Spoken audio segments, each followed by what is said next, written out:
over and over again, I get emails or letters or calls from people who said, I had a similar experience, by a stream or by a tree. Trees by far seem to be top of the list. But it's really validating to hear that that's just not an individual experience, but really traces back, if you go back in our psyches long enough, that all of our ancestors lived very close to nature, and it only makes sense that that helps us heal. And that's probably why a lot of people have their best friends that are a dog or a cat. Yes. Or a horse. Very much so. The kind of connection people receive, there's a whole area now of pet therapy, where again, pets are closer to nature, their instinctual selves, not being self-conscious the way we human beings are, and being fully in the moment, are the kind of things that nature can provide for us. So often I'll write on my little prescription pad, as a psychologist, I don't prescribe medication, but I'll put little prescriptions to, I don't want to see you again until you've taken a swim in the Gulf of Mexico, or taken a walk in the nature trails, or at least go to the park. I find a really wonderful one.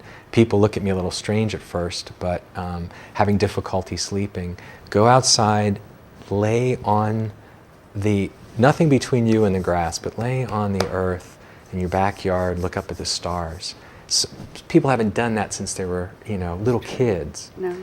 But the amount of kind of stories I get back, say, well, I didn't think there'd be anything. I thought you were, crazy. And I went out there and I laid down, and I took the biggest deep breaths I've taken in a long time, and I had tears come to my eyes, or I felt the release and opening. And I learned that technique from a Native American teacher many years ago, who told me to put the part of my body that was hurting against the earth, wherever I might be in pain, and the earth would drain that pain away.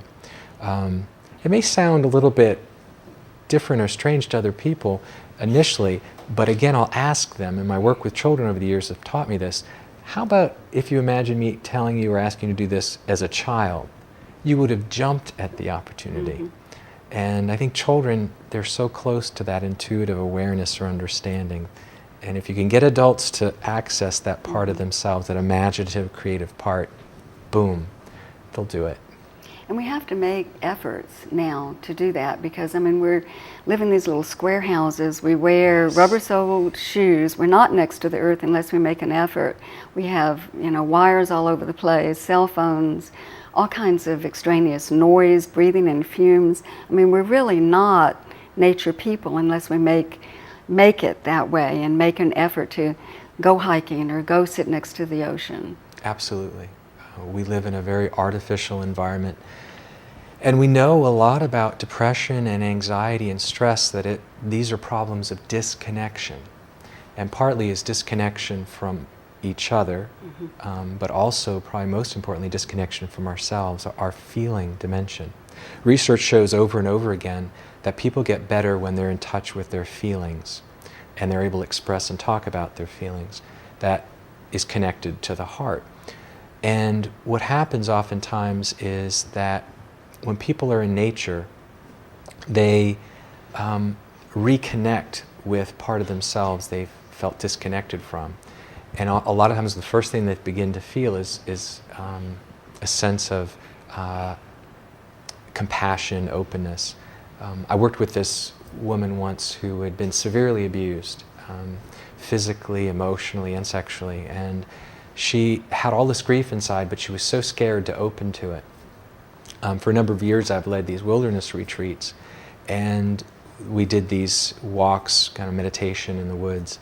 And she wrote about this experience of being by this waterfall and watching this waterfall and crying, finally, the tears she had never been able to shed. And the way she put it to me was this. She said, I needed a place that beautiful that could hold that much pain. And I thought that was very powerful, because that waterfall did for her what no therapist had been able to do. And her real healing process began after that. So those are the kind of things that this vast beauty that nature provides And we do need to make special efforts to do it, because otherwise we'll stay inside in our little square glass houses. Well, I know that you've been doing a lot of your healing work over the last few years with your flutes. Yes. And we have quite a few beautiful flutes here. Thank you.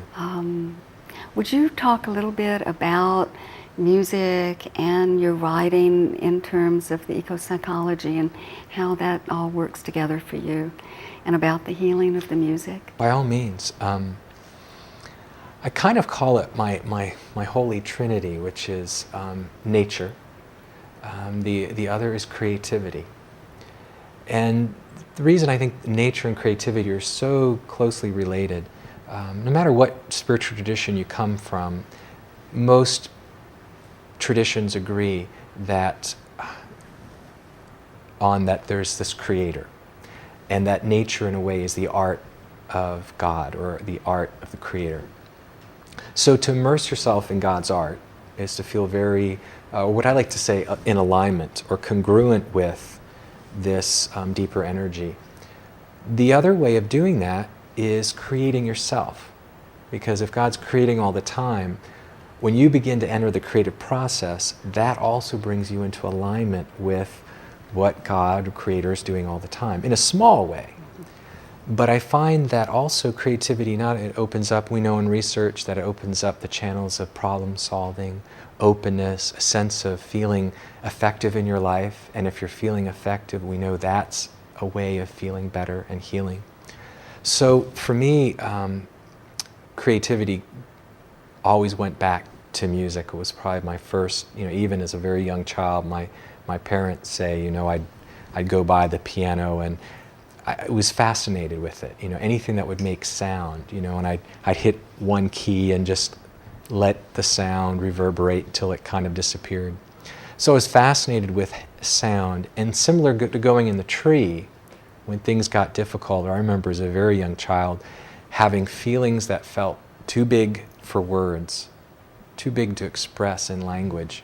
And I'd go to the piano, and I remember playing these songs that would help me cry, or help me laugh, or help me just feel better.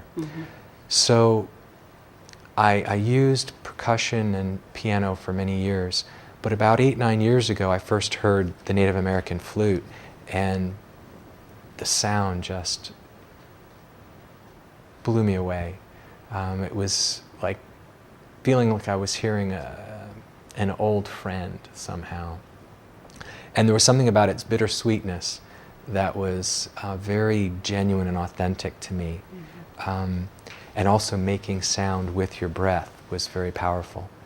So I've become a Native American or even indigenous flute addict now, I hate to say, and play. I rarely go anywhere without one.